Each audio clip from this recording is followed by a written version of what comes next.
आज सर्दियों की 15 जनवरी की बड़ी ज़ोरदार सर्दी है और ये भीगी भीगी सी शाम है। कुछ लेने गुजर रहा था यहाँ से बाज़ार में, खासकर हरी मिर्च। तो मुझे अच्छा लगा थोड़ी देर यहाँ बैठा जाए, तो थोड़ी देर बैठा। और अभी आज ही किसी से बात हो रही थी तो उन्होंने कहा, स्वामी जी जीवन बड़ा रहस्य है। मैंने कहा हाँ जी, रहस्य तो है ही, लेकिन चर्चा होते होते नामालूम किन बातों पे बात निकल गई, राजनीति पे, और जो हो रहा है, जो आग लग गई है अमेरिका में, उसकी चर्चा शुरू हो गई। तो मैंने कहा अफसोस तो मुझे भी है। अब ये आग प्राकृतिक रूप से लग गई है या लगाई गई है, या कुछ ऐसा हुआ है जिसके लिए हमने अपनी सुरक्षा का आयोजन पहले से नहीं किया है। आर्टिफिशियल फॉरेस्ट बनाते हैं लोग, नए नए प्रकार के पेड़ पौधे लगाते हैं, तो बहुत ऐसी चर्चा हुई। फिर अंततः नतीजा क्या निकलता हमारी बातचीत से, देखिए 2 हंसों का जोड़ा आ गया है। ये मेरे पीछे ये 2 हंस हैं। जब भी यहाँ से कोई गुजरता है, अगर उसके हाथ में थैली हुई तो वो क्या है कि ये समझते हैं कि जी इनके लिए कोई भोजन लेके आया है। तो ये 2 हंसों का जोड़ा है, देखो जी। ये पूरी झील का आनंद लेती हैं और बस हम कभी कभी आके यहाँ चुपचाप बैठ जाते हैं। तो जीवन रहस्य तो है, लेकिन प्रकृति का जीवन रहस्य है। नदी, सागर और पृथ्वी, मतलब जितने देखते जाओ रहस्य से भरपूर है पूरी पृथ्वी। लेकिन मनुष्य के पास स्वतंत्रता है, वह इस रहस्य के रंग में भंग कर सकता है। हमने इतनी शक्ति पैदा कर ली है, इतने हथियार पैदा कर लिए हैं कि हम उससे सृजन भी कर सकते हैं और विध्वंस भी कर सकते हैं। जो कुछ हो रहा है हमारे आसपास, उसमें अधिकतर तो मनुष्य का बनाया हुआ है, हमारा निर्माण है। और अगर सावधानी नहीं बरती तो हम अपनी ही आत्महत्या के लिए जिम्मेदार होंगे, दूसरा कोई नहीं होगा। क्योंकि गलत लोगों के हाथ में जब शक्ति आ जाती है तो विध्वंसक बन जाती है। और होड़ लगी हुई है एक दूसरे पर कब्जा करने की, वो चाहे राजनीतिक विस्तारवाद हो, चाहे धर्म के नाम पर कि भाई पूरे पृथ्वी को हमारा जो धर्म है, मजहब है, दीन है, उसे कबूल करना होगा। वो एक चल रहा है सिलसिला, उससे लोग काफ़ी परेशान हैं। और पूरी परेशानी बढ़ती जा रही है, कुछ समझ में नहीं आता कि क्या होगा, आखिर कौन इसका ये हल निकालेगा। हिंसा से फैले हुए धर्म है ईसाईयत और इस्लाम, इन्होंने बहुत उपद्रव कर रखा है सारी दुनिया में। अभी भी अब नई नई मुसीबतें पैदा हो जाती है जब सियासत में, राजनीति में लोग बदलते हैं। जो शक्तिशाली आता है तो वो खोजबीन करता है, तो बहुत सारे सुराग मिलते हैं कि जी यहाँ पहले मंदिर हुआ करते थे और उनको पाट दिया गया है, जो कुएं थे उनके ऊपर कब्जा कर लिया है, उस ऊपर मकान बना दिए गए हैं। तो बहुत सी ऐसी बातें भी हैं जो राजनीति के बदलने से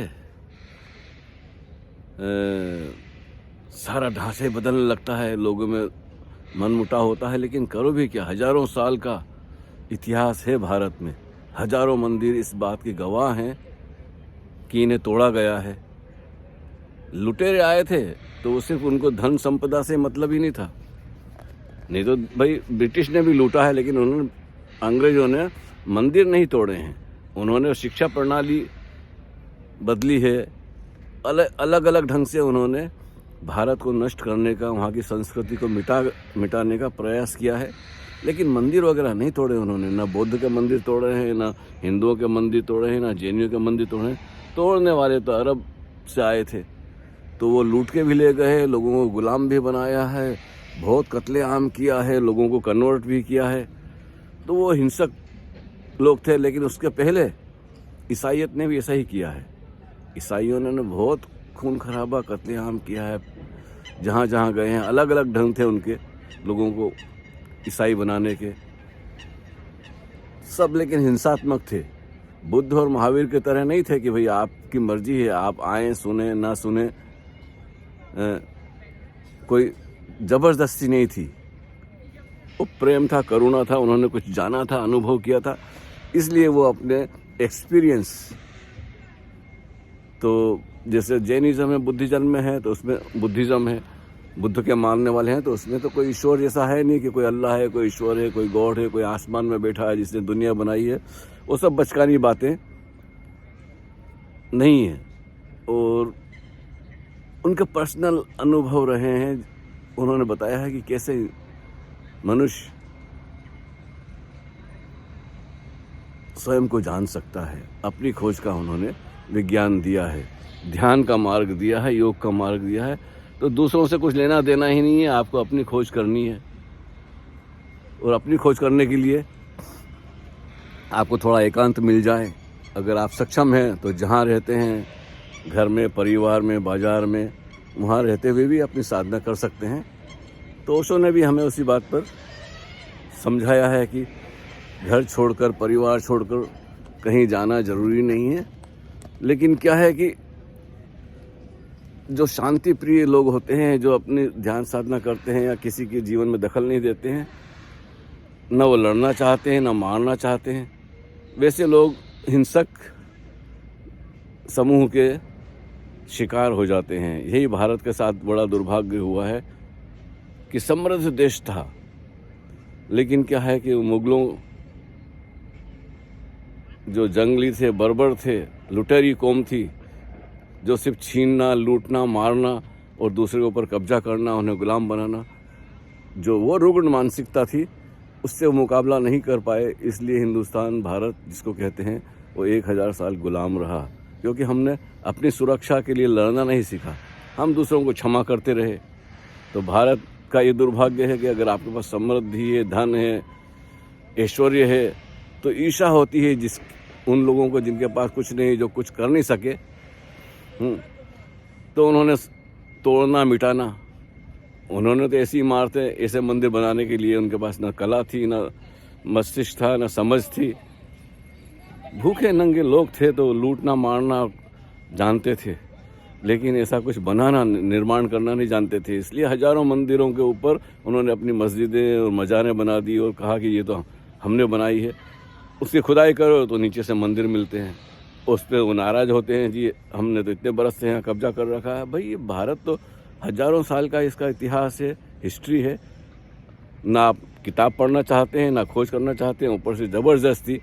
यही तो हुआ कि वो संभल में वो मस्जिद का निरीक्षण करने आए थे और उन्होंने पत्थरबाजी शुरू कर दी, तो अब पूरा मुसीबत और बढ़ गई। पता चला कि भाई इन्होंने तो कभी वो बिजली का बिल ही नहीं भरा है, इतने बरसों से करोड़ों रुपए का बिल आ गया, बताया अभी तक भरा नहीं। दादागिरी, गुंडागिरी, वसूली। तो इससे तो अब आजकल का ज़माना बदल गया। अब ये इंटरनेट का ज़माना, सारी दुनिया को पता चल गया कि जो उस देश का जो उस संभल का जो था प्रधान, अब तो मुझे नाम भी याद नहीं, उन्होंने खुद झूठ, बेईमानी और धोखाधड़ी चला रखी है। तो अब थोड़ी बन सकती है बात, अब वो समय बदल गया। अब तो लोकतंत्र है और इंटरनेट की वजह से सारी पोल खुल रही है। मैं आजकल पिछले 2 साल से बंद था मेरा बोलना और लिखना, मेरा जी भर गया था। लेकिन फिर कुछ लोगों ने प्रश्न वगैरह पूछना शुरू किए, तो मैंने अभी कल ही हमारे एक मित्र ने प्रश्न पूछा ओशो के बारे में कि उनको ओशो नाम कैसे मिला। तो कुछ बातें मैं करना चाहता था जो दिमाग में नहीं आई कल। तो ये है कि एक षड्यंत्र भी था, लोगों ने प्लान बनाया होगा बाकायदा कि भाई भगवान के नाम से जाने जाते थे ओशो, तो भगवान के नाम से तो कॉपीराइट कर नहीं सकते, क्योंकि पूरे भारत में हजारों लोग हैं जिनके नाम भगवान से शुरू होते हैं। भगवान दास है तो भगवान ये है, तो भगवान महावीर है, तो भगवान बुद्ध हैं, तो भगवान फलाने हैं, तो इतने नाम है भगवान से शुरू होते, वो कॉपीराइट तो उसको कराना मुश्किल होता है। इसलिए उन्होंने कोई चाल चली होगी, षड्यंत्र रचा होगा कि ऐसा सुझाव दिया जाए भगवान को कि वो राजी हो जाएं कि भाई ओशो कुछ ऐसा नाम रखें जो भारत से संबंधित नहीं हो, किसी परंपरा से नहीं हो, नया नाम हो। तो बुद्ध पुरुष भी आ जाते हैं भाई, बड़े सरल होते हैं बुद्ध पुरुष भी, हमारे जैसे ही होते हैं, लेकिन उनका जो अनुभव है वो अलग बात है। सत्य को उन्होंने जाना है, जिया, तो वो चाहते हैं लोग। लेकिन कुछ लोगों को सत्य से लेना देना नहीं होता है, ना उनके अंदर प्यास होती है, लेकिन वो भी आ जाते हैं। और बुद्ध पुरुष की करुणा है कि उन्होंने उनको भी स्वीकार किया। इसलिए ओशो ने सावधान भी किया था कि जब भी कोई सत्य को उपलब्ध होता है तो पंडित, पुरोहित, व्यापारी उनके आसपास जमा हो जाते हैं। और वैसा ही हुआ। नहीं तो बहुत सारे आश्रम हैं जो अच्छी तरह से चल रहे हैं भारत में, लेकिन एक ओशो का आश्रम है जो नष्ट हो गया। न साहित्य छपता है, न वो किसी को ऑडियो शेयर करने देते हैं यूट्यूब पे और फेसबुक पे, और कब्जा कर रखा है। लेकिन कब्जा कब तक चलेगा?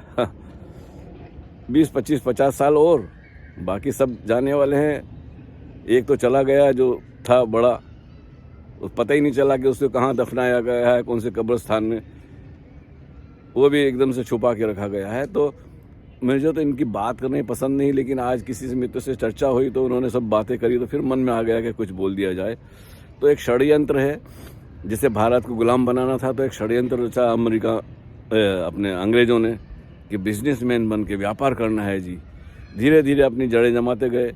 मुग़ल तो सीधे लूटने आए थे, मोहम्मद बिन कासिम, मोहम्मद गोरी। अभी एक हैं कोई ख्वाजा आसिफ, पाकिस्तान के शायद सुरक्षा मंत्री, डिफेंस मिनिस्टर रहे हैं। बातचीत करते हुए उनके मुंह से निकल गया कि जी मोहम्मद गोरी तो लुटेरा था, वो तो लूटने आया था और लूट के भाग गया। ऐसे कुछ कहा तो पूरा पाकिस्तान के लोग जो सत्ता में हैं, जो वो नाराज़ हो गए कि आपने ऐसा क्यों बोला, क्योंकि वो तो उसको हीरो मानते हैं, औरंगजेब को और जहांगीर को और अकबर को और बाबर को, जो लुटेरे थे, जिन्होंने कत्लेआम किया, लूटा है, गुलाम बनाया है लोगों को, उनको वो हीरो बनाते हैं। इसलिए उन्होंने अपनी जो हथियार हैं, मिसाइलें हैं, उनका नाम भी गोरी रखा है, गजनी रखा है, नामालूम क्या क्या। तो ये इतना पुराना चालबाजी है। मनुष्य बड़ा चालाक है, झूठ को भी सच करने के लिए उपाय करता है और लोगों को गलतफहमी हो जाती है, और लोग उस गलतफहमी से बाहर भी निकलना नहीं चाहते हैं। अब तो एक मुस्लिमों की जो है स्ट्रीम यूट्यूब पे बढ़ती जा रही है, और लोग उस आसमानी किताब को खोल कर, ऐसा नहीं कि अपने मन से कुछ कर रहे हैं, झूठ जो लिखा है उसी को बता रहे हैं कि भाई क्या लिखा है, इसे पढ़ो। लेकिन 100 में से 99 लोग तो अपनी ही किताब को पढ़े नहीं, बस मुल्लाओं ने जो समझाया है वो मान लेते हैं। सच वो किताब में जो लिखा है वो बात अगर कोई पढ़ के सुना है तो उनको बड़ा गुस्सा आता है, और उसका बोलते हैं जी सर तन से जुदा कर देंगे। तो ऐसी धमकी देके, लेकिन अब वो ज़माना चला गया। अब तो ये इंटरनेट का ज़माना है, झूठ ज़्यादा दिन टिकेगी नहीं, और बड़ा बदलाव आ रहा है मनुष्य के जीवन में, और ये बदलाव आना चाहिए। क्योंकि अब हमें धारणाओं से, गलतफहमियों से, विश्वासों से, अंधविश्वासों से मुक्त होना चाहिए, और प्रत्येक व्यक्ति को अध्ययन करना चाहिए सभी ग्रंथों का, चाहे वो किसी भी धर्म से संबंधित हो। जब तक आपको अपनी किताबों में जो लिखा है उसका आपने पढ़ा नहीं है अपनी भाषा में, तब तक आपको उसकी जानकारी नहीं है। हम सौभाग्यवान हैं कि हमें ओशो ने चेता दिया समय पर, इसलिए हम किसी संप्रदाय के, धर्म के विक्टिम होने से बच गए। हरिओम तत्सत। ये पूरी हो गई है बात, और बाद में बात करेंगे, कोई कविता सुनाएंगे। आजकल तो कविता घर पे होती है, जेब में तो कुछ है नहीं तो मैं ज़रूर आपको एक आधी कविता सुना देता। आजकल उसी में दिल लगता है, कविता के बहाने आपसे बात हो जाती है। तो मनुष्य की स्वतंत्रता है, वो चाहे तो मुक्त हो सकता है, और चाहे तो गुलाम बन के अंधविश्वासों को जीवन भर मानता रहे, डर से, खौफ से, भय के मारे। हाँ, लोग धर्म से, अंधविश्वासों से चिपके रहते हैं, या फिर कोई बड़ी उनकी इच्छा होती है, वासना होती है, डिज़ायर होती है, ख्वाहिश पूरा होगी तो ख्याली जन्नत है, ख्याली स्वर्ग हैं, उसके चक्कर में आके जीवन गुजार देते हैं, डर के जीते हैं, या लोभ के मारे जीते हैं। तो लोभ से और भय से मुक्ति का मार्ग इंसान स्वयं चुन सकता है, और आराम से अपना जीवन प्रेम से गुजार सकता है। और इसी की ज़रूरत है, हमें नए लोग चाहिए जो इन लड़ाई करने से, मारपीट से बचें और अपना ध्यान अपनी सत्य की खोज, स्वयं की खोज करें। हरि ओम तत्सत।